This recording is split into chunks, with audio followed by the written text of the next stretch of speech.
all your school rugby, all in one place. This is NextGenXV. Welcome to WHITGIFT School. It's WHITGIFT against Wellington College in the SEB ADENIRAN-OLULE Memorial Game. I'm Angus Savage. Alongside me, Stashia Long. Both teams out on the field then. You can see WHITGIFT in blue, and they line up, as you can see on the right-hand side, led by Fergus Callington, the Ireland under-18 scrum half. With his second row, Noah Screen as a vice-captain. And also George Grisdale, who switches in actually from the blindside flank. Unfortunately, Sasha Freshwater didn't make it through with a bit of a wrist niggle. So Daniel Cooper promoted from the bench to start at 6. And look out as well for the likes of Seb Cox and Samuel Marshall, who've been performing well in that early season game up at Sedbergh. A tight defeat, but a good effort on the long trip up to Sedbergh. Old and Black Hoops, as ever, are ready and raring to go. They are led by Rory McKnight, the former London Irish, now Bath under-18 second row. Of course, Wellington College now falling within the Bath catchment area after the PGP rearrangement. Let's go.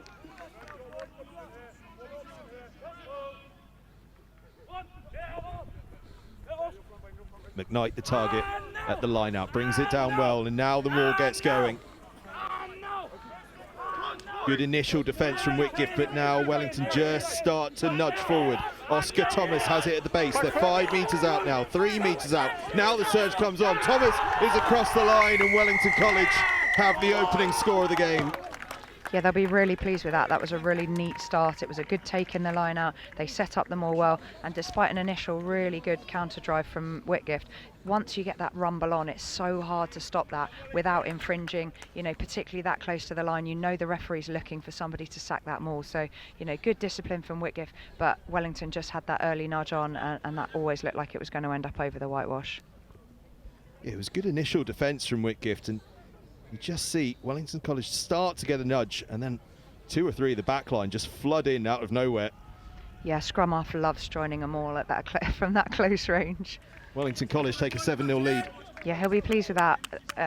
Wellington not arriving as early as they would have liked today, so.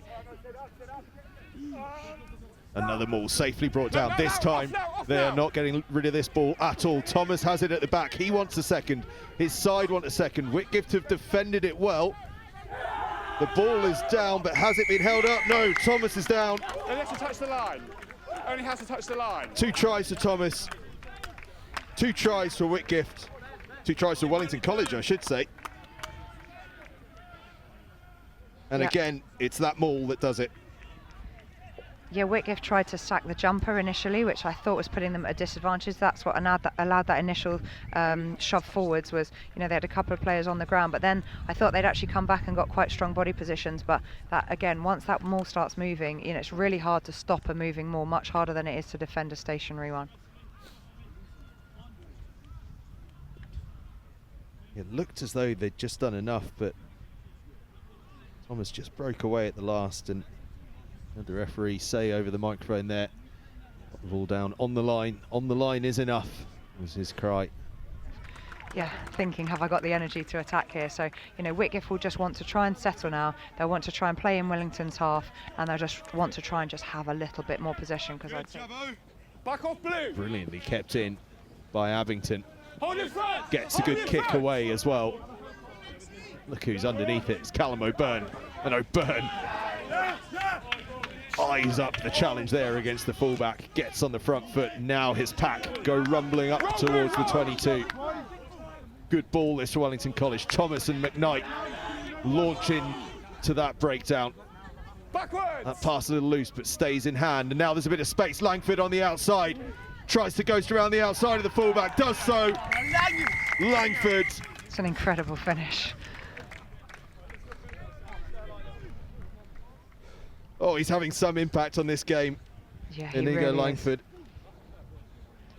He just appears on that wing when there's, On the 5, please. and they actually bring him into the game really well, because somebody always fixes that last defender for him, and he's still got work to do here. Rise that tackle really well, but that's a fantastic finish to avoid being bundled into touch just before the line. We've seen him do that 3 or 4 times, haven't we? This time resulting in a try, of course, but somehow just evading that tackle where it looks as though the tackle's on. It's just that late bit of footwork, isn't it, to just make that a harder tackling angle. Yeah, a lot of the, a lot of the work was done for him by his teammates. Oh.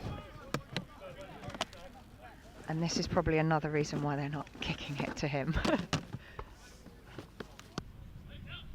WHITGIFT go to the front. Safe ball, reliable ball. Now they look to crash through the midfield. Clapperton did well to hang on to it on the fingertips. Now they have got some space on the near side. Now they can go exploring. Little goose step comes in.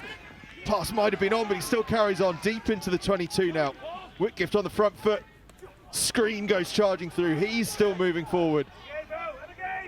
Callington just thought there was a bit of space, couldn't find it. But Marks gets on the front foot. They're yards out now, WHITGIFT. This would be the flourish they need to finish the half on.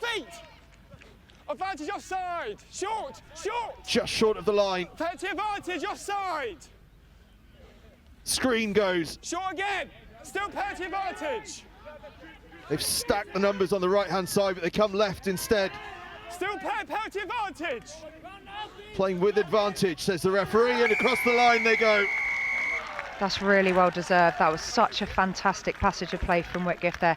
Every single time they caught the ball, they passed that gain line. Wellington were on the back foot. It made it hard. They couldn't compete at the rucks, and it just allowed them to get quick ball to recycle and go again. I thought a couple of times Wellington were going to get pinged for being offside in the, particularly, in that second to last phase when the scrum half went to go left and couldn't because there was a player. I thought he was going to get pinged for offside, but they kept their composure, they kept their patience, and they got a deserved try. Daniel Cooper it was that got across the line and that came into the starting side late on, almost the first time really. That early width that WHITGIFT have been putting on it, this time the numbers working in their favour, it enabled them to get on the front foot, and then as you say, it just makes it all the easier to get on the front foot again. Interestingly, WHITGIFT backing their set piece there, because actually asking the referee to have the penalty rather than taking the advantage. And that's exactly why they were backing it. Lewis Johnson, national judo champion and a pretty good rugby player as well, storms through for their second try of the game, and suddenly WHITGIFT are right back in this. Yeah, that's straight off the training paddock, that move. Set up really well, the timing of the pass and the execution really good there, and a well-deserved try. Really well worked, and a bit of footwork as well from Johnson. Yeah, he still had work to do, but yeah, just teed it up really nicely, worked hard to get back on side. Good soft hands as well from the second row, CJ White, and the one involved with Harlequins. 21 points to 12 in this SEB Adeniran-OLULE Memorial game. But it was because of illegal work from Wellington College, another penalty. Yeah, WHITGIFT were lucky there. I felt that was just a little bit prescriptive. I felt, it was a bit telegraphed and Wellington could see exactly what was coming. And unlucky there that they weren't allowed to take that jackal. Kept in really well. Arthur's kick brilliantly kept in, but then WHITGIFT have managed to seize a hold of the ball. Could they get a surprise opportunity here? Short line from Marks. Oh, what a defensive bit of work that is from Oscar Thomas. Oh, goodness me, how did he stop Marks there? Here comes his opposite number though, the try scorer, Johnson. Callington has a little dart around the fringe, he goes close. The counter ruck from Wellington College, but WHITGIFT emerge with the ball. Leave it out. Cooper. WHITGIFT ever so close, could be some space out wide. Johnson's across for a second. Come on, boys. WHITGIFT have a third, and Johnson, the hooker, has 2 tries to his name. That's exactly who you want on the end of a ball like that. When you've got no space to work with, you want someone that can just have that really low centre of gravity. They're really hard to stop, and they can just manage their body so well to manage that contact situation that he manages to just dot it over on the bounce as he lands. Day for the front row forwards, this. Absolutely. And I think that's what's, I think that's why we go back to our earlier comments about, could these guys compete, at club level? And I think that's the difference, is that at schoolboy level, you've just got such mobile players, across the pitch. It doesn't matter what position they play, they carry hard, they're athletic, they can step. WHITGIFT go to the tail. It's a wonderful line out, and it allows them to get moving forward right from the word go. Ball goes to ground though, and it was WHITGIFT that brought it down, so Johnson just has to reload and start again. Callington goes short to Cross. Cross is met with force but keeps going. That's really good from Cross. Screen now. WHITGIFT inches away from going in front, and across they go. George Grisdale scores the try, and WHITGIFT for the first time are in the lead. They'll be so pleased with that.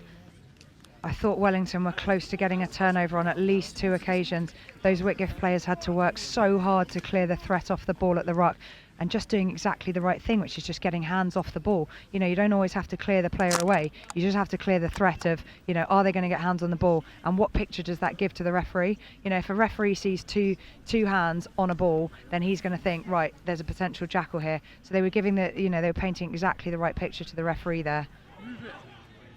Maslin's Hands and feet. still not quite engaging yet. The forwards continue to go. Now Maslin goes burrowing. Now they go to the right-hand side. Corbett tries to get across the line. Corbett gets across the line.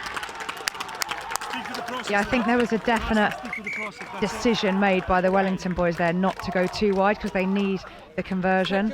So, I thought there was space left. As you pointed out, there was space right. I think they realised that they needed to make this kick as easy as possible to try and nudge ahead again in this second half. 15. Well, they showed patience, and when the time for a man to step up came, Will Corbett was there, a stalwart from last year's team. Really important, the ref said this is it after the kick, so this kick will be the decider. Not to heap too much pressure. Young Inigo Langford,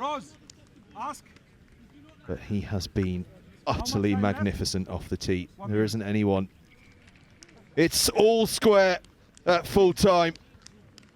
An absolutely fantastic game of rugby, 26 all. WHITGIFT were almost down and out at 21-0 down. Came all the way back, a late try to go 26-21 in front, but Will Corbett, in the final play of the game, gets the draw for Wellington College.